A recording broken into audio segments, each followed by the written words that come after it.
dan ganggang. Selanjutnya di situ ada gambar. Assalamualaikum warahmatullahi wabarakatuh. Kembali lagi dengan saya Sri Lestari. Kali ini kita akan membahas materi tentang macam-macam penyerbukan berdasarkan perantaranya. Penyerbukan itu sendiri prosesnya kemarin kita sudah membahas ya, jatuhnya serbuk sari ke kepala butik. Nah, itu yang disebut penyerbukan. Nah, kali ini kita akan menjabarkan bagaimana jatuhnya serbuk sari ke kepala butik. Nah, itu bisa dibantu oleh air, angin, dan juga hewan, dan juga bantuan kita manusia, seperti itu. Langsung perantara yang berperan penting dalam proses penyerbukan yaitu air, angin, hewan, dan juga manusia. Tanpa adanya perantara tersebut, proses penyerbukan pada tumbuhan tidak dapat berjalan dengan baik, teman-teman. Yang pertama, saya contohkan penyerbukan dengan perantara air. Air sudah dikenal sejak lama sebagai sumber kehidupan seluruh makhluk hidup. Tetapi tidak hanya itu, ternyata air juga menjadi perantara untuk penyerbukan bagi tumbuhan tertentu. Air hujan yang jatuh mengenai tanaman akan mengakibatkan serbuk sari rontok, kemudian serbuk sari tersebut akan terbawa mendekati bagian kepala butik. Contoh tumbuhan yang dibantu oleh air seperti hidrilia dan ganggang. Selanjutnya, di situ ada gambar penyerbukan dengan perantara angin. Penyerbukan dengan bantuan angin disebut juga sebagai penyerbukan anemogami. Angin yang berhembus akan menerbangkan serbuk sari dari tangkainya hingga jatuh kepada kepala butik. Tumbuhan yang dapat melakukan penyerbukan dengan bantuan angin biasanya memiliki ciri-ciri khusus, teman-teman. Nah, saya ulangi ya, ini angin berhembus. Nah, berhembus kepada tumbuhan ini, lalu tumbuhannya bergerak. Serbuk sari yang ada pada bunga tersebut akan jatuh dengan dibantu tadi adanya angin jatuh kepada masing-masing bunga.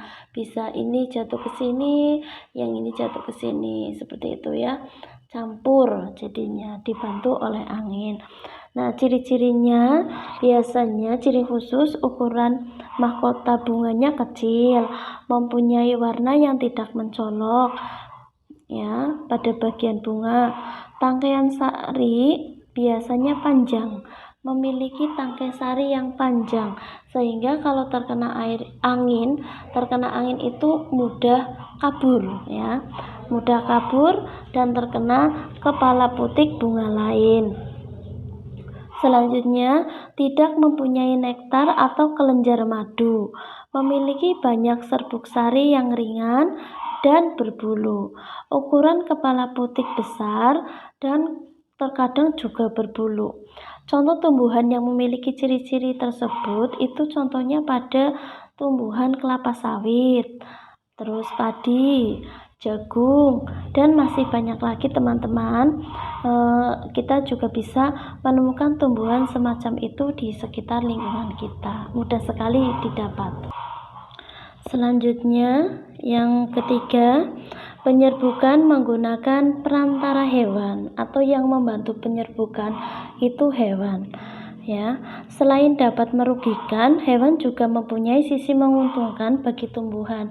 Jadi, hewan tidak selamanya itu merugikan bagi kehidupan makhluk hidup yang lain ya, bagi manusia maupun tumbuhan. Juga hewan memiliki sisi baiknya, yaitu membantu penyerbukan. Ini contohnya.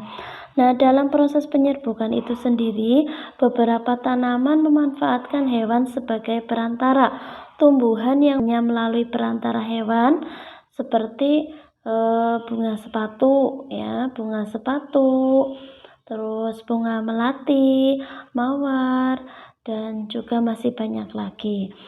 Nah, kalian juga bisa menemukan tumbuhan lain seperti contoh di lingkungan sekitar kalian. Penyerbukan bunga tersebut akan terjadi ketika ada hewan seperti kupu-kupu atau di sini contohnya kumbang ya.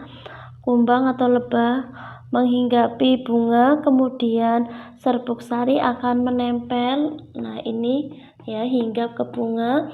Nah, otomatis tidak mungkin dong kumbang atau lebah hinggap di bunga kok diam saja. Nah, ini kan otomatis sayapnya berkibas-kibas, lain serbuk sari ya, terus kemudian serbuk sarinya menempel pada kumbang atau lebah tersebut. Nah, nanti terbang lagi hinggap ke bunga yang lain. Nah, serbuk sari yang dari sini, dari bunga yang sini nanti akan menempel ke kepala butik yang sini, atau sebaliknya dari bunga sini menempel ke bunga yang ini. Oke, yang terakhir, penyerbukan melalui perantara manusia ya, atau penyerbukan dibantu oleh manusia. Penyerbukan ini disebut juga antropogami atau penyerbukan dengan bantuan manusia, biasanya terjadi pada bunga yang memiliki posisi organel tidak memungkinkan untuk melakukan penyerbukan melalui 3 perantara yang sudah kita pelajari yang tadi ya. Tidak bisa melalui air, tidak bisa melalui angin, tidak bisa melalui hewan. Nah, ciri-ciri dari tumbuhan yang harus melibatkan kita ya manusia dalam proses penyerbukannya antara lain, yang pertama bunga tunggal, yaitu bunga yang kepala putik dan serbuk sarinya tidak berada pada satu dudukan. Terus ciri yang berikutnya, tidak memungkinkan masuknya serbuk sari karena kepala putiknya tertutup. Nah, terus yang ketiga, serbuk sari terikat sangat kuat dan kecil ya, dan kecil kemungkinannya akan rontok secara alami. Jadi perlu dibantu oleh kita seperti itu.